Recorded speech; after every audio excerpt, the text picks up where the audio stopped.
Salve, galerinha do pré-vestibular social do CEDERJ.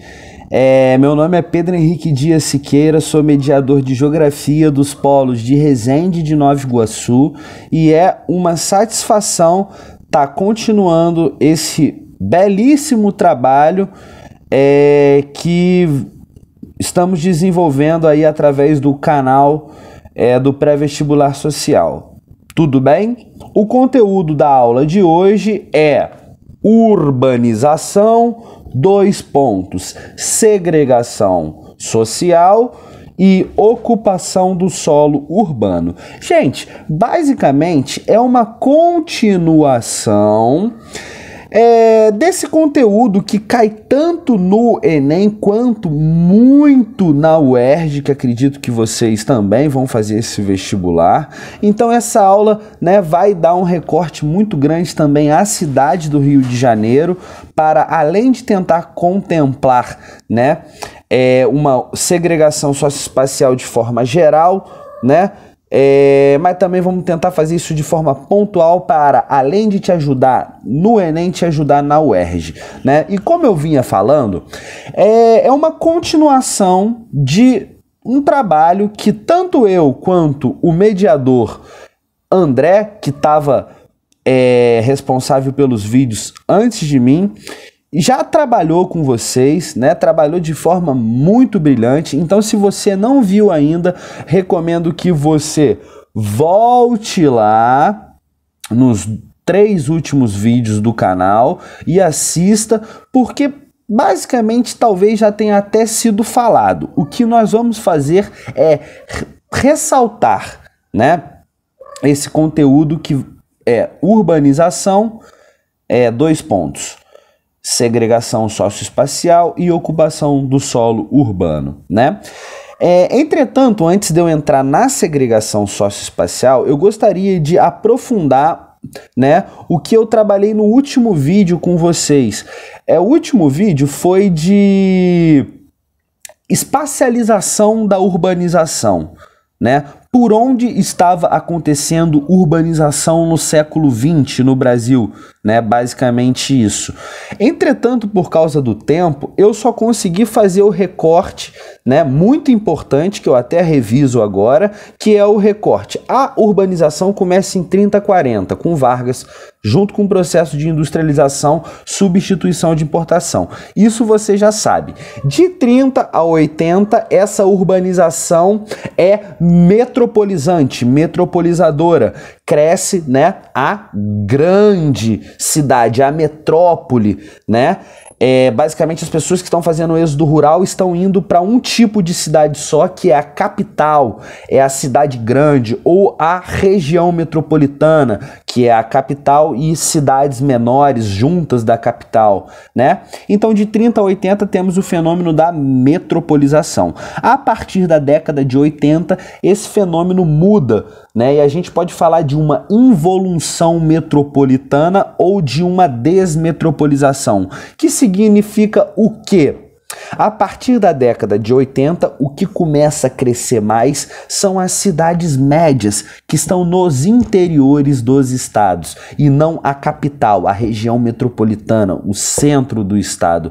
Então essa é uma diferença de urbanização que eu já trabalhei, De 30 a 80 é de um padrão, de 80 até hoje em dia é de outro padrão, e tudo isso acontece por causa da desconcentração industrial.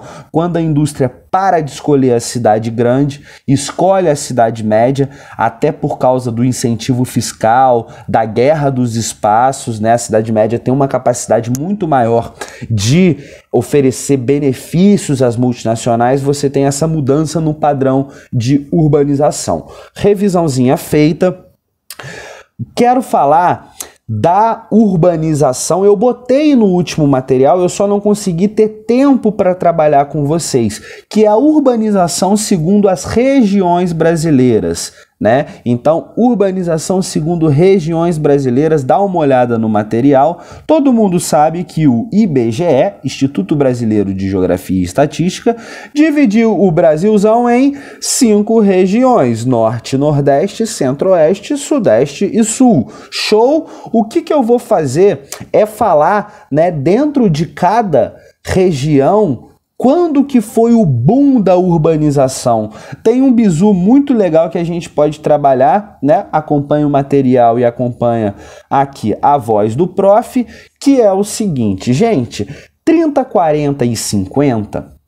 né? Lembrando que estamos trabalhando dentro do século XX, que é quando o Brasil começa a se urbanizar. Em 30, 40 e 50, aonde é o foco da urbanização brasileira, galera? É óbvio que é o Sudeste que está passando por esse processo de industrialização. A gente pode destacar o surgimento de duas regiões metropolitanas, Rio de Janeiro e a Baixada Fluminense, né? E São Paulo e o ABCD paulista. Então, essas duas regiões, primeiras regiões metropolitanas começando, faz com que seja no Sudeste o grande fenômeno urbano brasileiro das décadas de 30, 40 e 50. A gente pode fazer um diálogo com a migração de nordestinos que vem trabalhar, né, nessa indústria da construção civil e tudo mais, beleza? Acompanhando o material, você pode ver que na década de 50, 60 e 70 já vai ter um novo palco para a urbanização brasileira, né? E esse palco vai ser o Centro-Oeste, a região central do Brasil. Por quê, professor? Né? Sempre maneiro a gente falar um motivo, e aí é bom que já dialoga com a história, tu fica craque, meu querido. Na década de 50, 60 e 70, o ápice, né, a novidade da urbanização é o Centro-Oeste. A gente pode chamar de a conquista do Planalto Central, a construção de Brasília pelo nosso querido JK, né?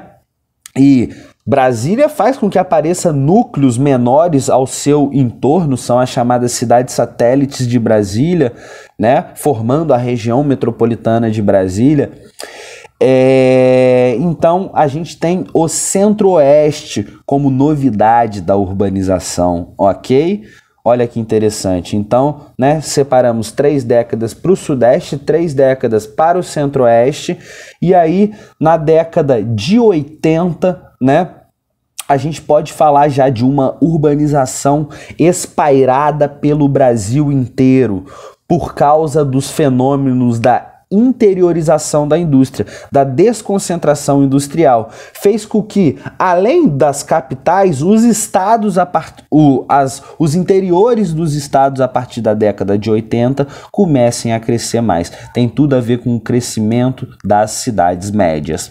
Show de bola. Então, né, trabalhamos um pouco aí essa questão da urbanização e da regionalização, ok? Ok. Agora vamos para um novo tópico, que é a questão da segregação socioespacial. Gente, cara, não vou falar que todo ano, mas assim, isso despenca em prova, esse conceito de segregação socioespacial. O que é? Eu já falo logo o que é para você já entender de forma simples, objetiva e coesa. Gente, sempre que tiver esse conceito de segregação socioespacial, você vai pensar, né, no quê? Na materialização da desigualdade social no espaço. Geografia é a ciência que estuda o espaço. E essa desigualdade social que a gente conhece, essa desigualdade econômica, né, que existe nos núcleos urbanos, ela pode ser materializada no espaço geográfico. E a coisa mais interessante é que universos sociais diferentes podem estar lado a lado, e quando você tem um bairro de rico junto com um bairro de pobre, né, ali na mesma localização você tem a segregação socioespacial, ok? Então, segregação socioespacial é a ideia de bairro de rico e a ideia de bairro de pobre contrastando lado a lado, né? Vamos pensar, não sei se todo mundo é da capital do Rio de Janeiro, mas com certeza é a cidade mais conhecida dentre todo o estado do Rio de Janeiro, que né, vocês moram, nosso querido e amado público. Então vamos falar da cidade Rio de Janeiro. Sabe quando você vê, por exemplo, Copacabana e o Morro do Tabajara? Basicamente, se você anda 3 passos, né, você muda completamente a realidade social do bairro onde você tá. E aquilo tá ali, ó, parede a parede. Então ali, né, nos bairros nobres, né, do litoral da cidade de Rio de Janeiro, a gente pode ver muito isso, né? Além do Copacabana Tabajara, podemos falar do Leblon e do Cantagalo, né? Que é um exemplo melhor, né? E isso não acontece só na Zona Sul, né? Ela acontece basicamente por todo o Rio de Janeiro. Ah, professor, dá um outro exemplo longe, né, do Rio de Janeiro? Posso dar. Você já ouviu falar da favela de Paraisópolis? Foi até tema de novela recentemente, né? A favela de Paraisópolis contrasta, né, muro a muro, lado a lado, com um bairro muito nobre de São Paulo. Então você pode ver esses 2 exemplos nas imagens, né, acompanhar no material de apoio, e eu acho que já deu para você entender o que é essa segregação socioespacial. Tranquilo? São fronteiras sociais, lado a lado, bairro de rico e bairro de pobre contrastando, né, dentro do meio urbano. Show de bola? Então, esse é o conceito central, segregação socioespacial. Eu posso falar de um outro tipo de segregação, que é a autossegregação, né? A autossegregação é normalmente feita pela classe média ou pela classe alta dentro dos condomínios de luxo, né? É uma forma de tentar se isolar em uma bolha, né, dos problemas urbanos, como violência, poluição visual, poluição auditiva. Então é uma tentativa da classe média e da classe alta, né, se isolar dentro dos condomínios de luxo. Então, né, vamos tentar se salvar aí em qualquer tipo de questão que venha aparecer. Segregação socioespacial é uma coisa, bairro de rico, bairro de pobre. Autossegregação pensa no condomínio de luxo, né, das grandes cidades, das cidades médias. Toda cidade já basicamente tem aquele condomínio fechado com muro, grade, segurança. Então é o conceito de autossegregação, beleza? E vamos aproveitar esses últimos minutos, porque agora a equipe técnica, né, tá sendo bem pontual, então vamos respeitar também a equipe técnica e vamos fazer um vídeo bem breve. Para finalizar, né, vamos conversar um pouco sobre ocupação do solo urbano, né? É óbvio que eu precisaria de muito mais que alguns minutos para falar desse tema muito complexo, né? Mas agora vamos fazer um recorte em cima da UERJ e falar do Rio de Janeiro, né? Como que é o sítio urbano do Rio de Janeiro? Ele fica no meio, né, de uma série de maciços geológicos, como vocês podem conhecer, sei lá, como morros, né? Então o Rio de Janeiro tem um sítio urbano bem irregular, né? Esse sítio urbano, historicamente, tem uma característica muito grande, muito marcante, que é a ocupação das áreas planas, por classes sociais mais abastadas, com mais dinheiro, né? Enquanto a população pobre do Rio de Janeiro, historicamente, sobra, essa população não vai ficar à mercê esperando com que projetos da prefeitura que nunca existiram construam casas para elas. Então essas pessoas têm a iniciativa de começar a ocupar áreas verticais. E lembrando que agora eu estou dando um exemplo bem pontual do Rio de Janeiro para tentar te ajudar na UERJ. Não que você não possa aplicar isso no Enem também, né? Mas agora é tentando safar aquela questão da UERJ ou do próprio vestibular do CEDERJ.